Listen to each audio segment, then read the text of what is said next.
Hi everyone, in this lecture we will talk about functions. So, by definition, a function is a named block or chunk of organized, reusable code used to accomplish a specific task.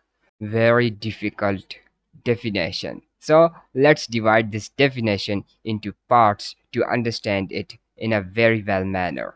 So, first of all, every function has its own separate block, so that block is independent from rest of the code.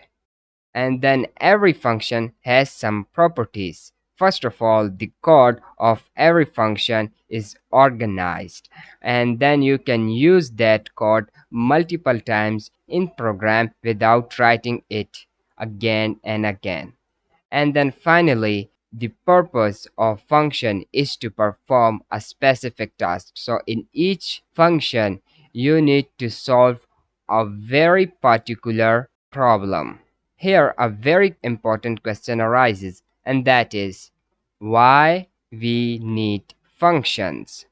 So, functions allow us to make difficult tasks easy by dividing them into parts and solving each part with the help of functions. So now instead of thinking about the whole problem, you need to make logic for that very small portion of the problem, and then it makes our program memory optimized by keeping the variable namespace clean. And now, what is variable namespace? So don't worry about it for now. We will discuss it in the next lectures. Now let's talk about the components of the function. So this is a very general syntax of function, and this syntax may vary from language to language, but all of them look something like this. First of all, there are four components of function. Two of them are optional while two of them are mandatory. First of all, we have the function name, which is mandatory. You need to have a name for your function, and that name must be unique. And then we have the function parameters. Now the parameters are optional. Sometimes we pass parameters to the function, and sometimes we don't pass parameters. Then we have the body of the function, which is mandatory as well. So once you have defined your function, it must have a body, otherwise the compiler or interpreter will throw error. And then we have the return keyword, and again it is optional. Sometimes our function return data and sometimes it does not return data. And now let's talk about a very important concept, and that is what is the difference between method and function. And the answer is very simple.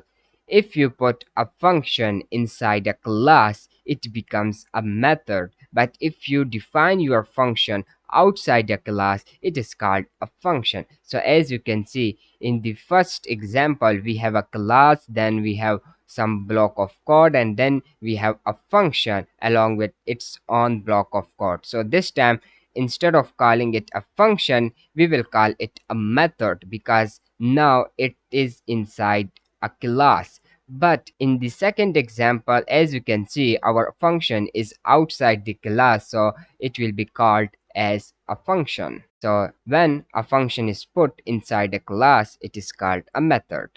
So I hope that you have enjoyed this small lecture on function, and in the next lectures we will discuss functions in detail, and I'll see you there. Bye bye.